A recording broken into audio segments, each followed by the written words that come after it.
करते हैं कंप्यूटर के सबसे इंपॉर्टेंट कंपोनेंट मदरबोर्ड के बारे में।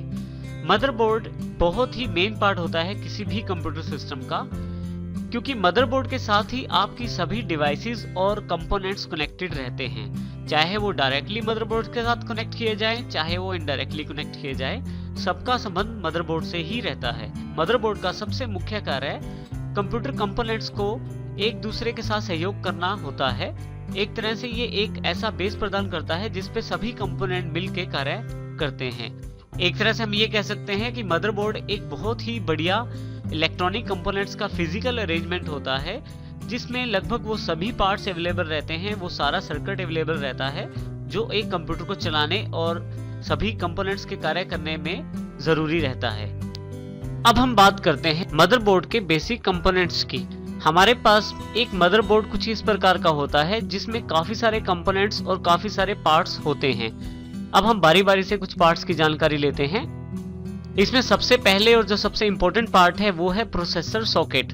यहाँ पे सिल्वर मेटल बॉडी से बना हुआ एक सॉकेट रहता है जिसमें आप अपना प्रोसेसर फिट कर सकते हैं। प्रोसेसर को लगाने के पश्चात उसके साथ एक लॉक दिया जाता है जिससे आप अपना प्रोसेसर मदरबोर्ड के साथ लॉक कर सकते हैं। इसके साथ ही यहीं से सीपीयू या प्रोसेसर पूरे मदरबोर्ड के कंपोनेंट्स को कंट्रोल करने का कार्य करता है। नेक्स्ट जो हमारे पास पार्ट अवेलेबल है वो है मेमोरी स्लॉट्स के रूप में। देखिए यहाँ हमारे पास 4 मेमोरी स्लॉट्स दिए गए हैं जिनमें हम रैम फिट कर सकते हैं।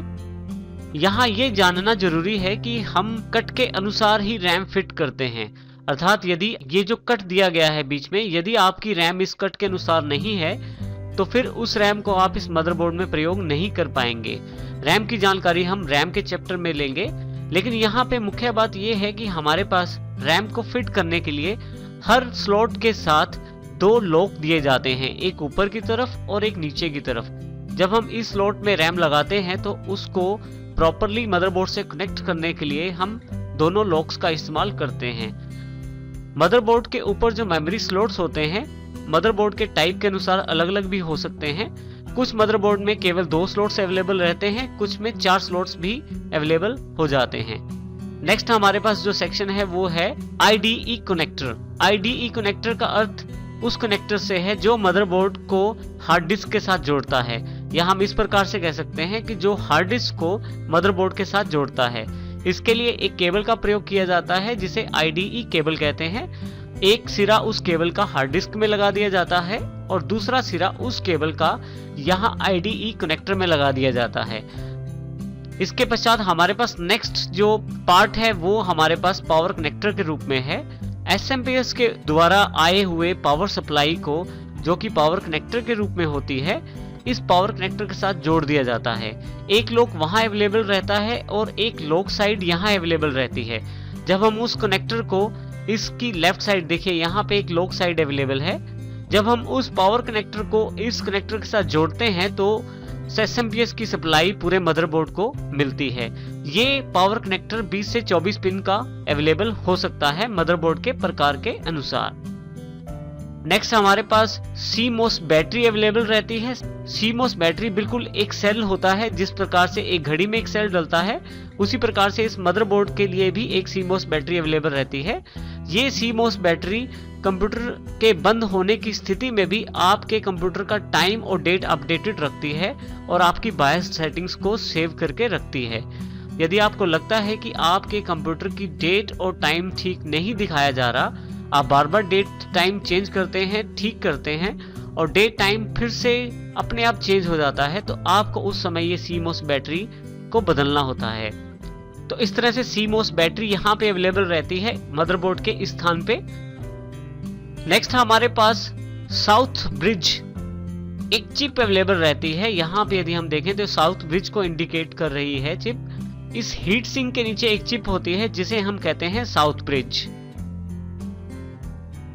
साउथ ब्रिज को हम ICH यानी कि इनपुट आउटपुट कंट्रोलर हब भी कहते हैं, जिसका मुख्य कार्य इनपुट आउटपुट से रिलेटेड फंक्शंस को करना होता है, जिसमें USB, हार्ड डिस्क और आपके ऑडियो, इस तरह के इनपुट आउटपुट फंक्शंस को संपन्न करना ICH अर्थात साउथ ब्रिज का कार्य रहता है।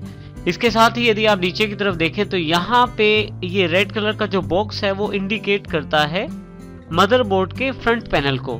कैबिनेट में लगे हुए power switch, reset switch, SD LED और पावर लेड को हम इन फ्रंट पैनल पिंस के साथ जोड़ते हैं, इसीलिए इसको फ्रंट पैनल भी कहा जाता है।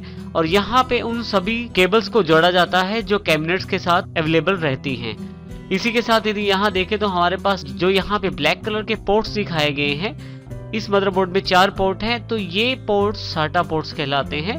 SATA पोर्ट्स जो होते हैं वो जो SATA हार्ड डिस्क होते हैं उनको मदरबोर्ड के साथ जोड़ने का कार्य करते हैं, जिसके लिए SATA केबल्स का इस्तेमाल किया जाता है। यहाँ ये ध्यान देना जरूरी है कि ID और SATA दो तरह की हार्ड डिस्क अवेलेबल रहती है हमारे पास। यदि ID हार्ड डिस्क हो तो हम यहाँ ऊपर वाले कनेक्टर में, और यदि SATA हार्ड डिस्क हो तो हम यहाँ SATA कनेक्टर के साथ जोड़ सकते हैं। यहाँ मैक्सिमम 4 हार्ड डिस्क जोड़ी जा सकती हैं, क्योंकि यहाँ पे 4 SATA पोर्ट्स अवेलेबल हैं। हमारे पास DVD राइटर्स भी SATA पोर्ट्स में अवेलेबल रहते हैं, तो हम उनको भी इस पोर्ट के साथ अटैच कर सकते हैं। यहाँ देखिए हमारे पास एक फ्लॉपी कनेक्टर दिया गया है। हमारे पास यहाँ एक फ्लॉपी कनेक्टर का पोर्ट दिया गया है जो कि ID केबल कनेक्टर जैसा ही है। हमारे पास जो फ्लॉपी ड्राइव्स पहले अवेलेबल रहती थी उनके लिए अभी भी कुछ बोर्ड्स में ये कनेक्टर अवेलेबल रहता है, जबकि फ्लॉपी ड्राइव्स अब आउटडेटेड हो गई हैं, उनकी जगह पेन ड्राइव्स और DVDs और CDs ने ले ली है। फ्लॉपी ड्राइव का जो कनेक्टर होता है उसको हम इस कनेक्टर के साथ जोड़ते हैं, जिससे हम फ्लॉपी ड्राइव को डेटा का आदान प्रदान कर सकते हैं। इसी तरह से नेक्स्ट हमारे पास जो पार्ट अवेलेबल है वो है PCI स्लॉट्स। यदि आप यहाँ देखें तो व्हाइट कलर के जो स्लॉट दिखाए गए हैं दो, ये PCI स्लॉट्स कहलाते हैं। PCI स्लॉट्स उस समय कार्य में आते हैं जब आपको अपने मदरबोर्ड में किसी एक्सटर्नल कार्ड को लगाना होता है, जैसे कि टीवी ट्यूनर कार्ड। हमारे पास कंप्यूटर में टीवी चलाने की फैसिलिटी टीवी ट्यूनर कार्ड से आ सकती है, परंतु वो टीवी ट्यूनर कार्ड पहले से मदरबोर्ड में नहीं जुड़ा होता।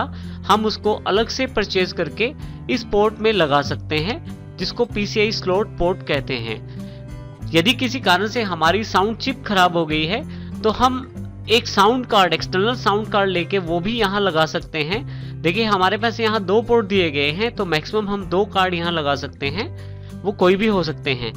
तो इस तरह से मान लीजिए हमारे पास लैन पोर्ट काम नहीं कर रहा, या लैन पोर्ट की चिप खराब हो गई है, या इसी तरह से साउंड चिप खराब हो गई है, या एक्सटर्नल कोई अलग फैसिलिटी हम चाहते हैं अपने कंप्यूटर में, जैसे टीवी चलाना, तो इस तरह से उन कार्ड्स का प्रयोग हम इन PCI स्लॉट्स में कर सकते हैं। इसी तरह से देखें यहाँ हमारे पास एक ब्लैकिश कलर का लंबा सा स्लॉट है, जिसको हम ग्राफिक कार्ड स्लॉट कहते हैं। इसमें हम ग्राफिक कार्ड लगा सकते हैं। गेम्स के साथ मनोरंजन करने वाले व्यक्तियों के लिए यहाँ कार्ड लगाया जा सकता है, जो गेम कार्ड होता है। गेम कार्ड मुख्यतः ग्राफिक कार्ड स्लॉट में ही लगते हैं। उसके पश्चात आप अपने कंप्यूटर में बड़ी बड़ी गेम्स भी आप खेल सकते हैं। नॉर्थ ब्रिज का मुख्य कार्य CPU और मदरबोर्ड के बीच में डेटा कम्युनिकेशंस को करवाना होता है। तो इस प्रकार से हम ये कह सकते हैं कि नॉर्थ ब्रिज का मुख्य कार्य डेटा कम्युनिकेशन का है, जो CPU और मदरबोर्ड के बीच में होता है। इस कार्य के लिए नॉर्थ ब्रिज रैम का प्रयोग करता है, CPU का प्रयोग करता है, और इसी प्रकार से साउथ ब्रिज के साथ भी डेटा और सिग्नल्स का आदान प्रदान करता है। नेक्स्ट हमारे पास यहाँ देखिए इस तरफ जो दिखाया गया है, ये छोटा सा 4 पॉइंट्स का पावर कनेक्टर पोर्ट है, जो कि 12 वोल्ट के लिए होता है और जिसका मुख्य कार्य प्रोसेसर को पावर सप्लाई देना होता है। SMPS के द्वारा दिया गया 12 वोल्ट का पावर कनेक्टर यहाँ कनेक्ट किया जाता है, जिसके पश्चात CPU को पावर सप्लाई प्राप्त होती है। तो इस प्रकार से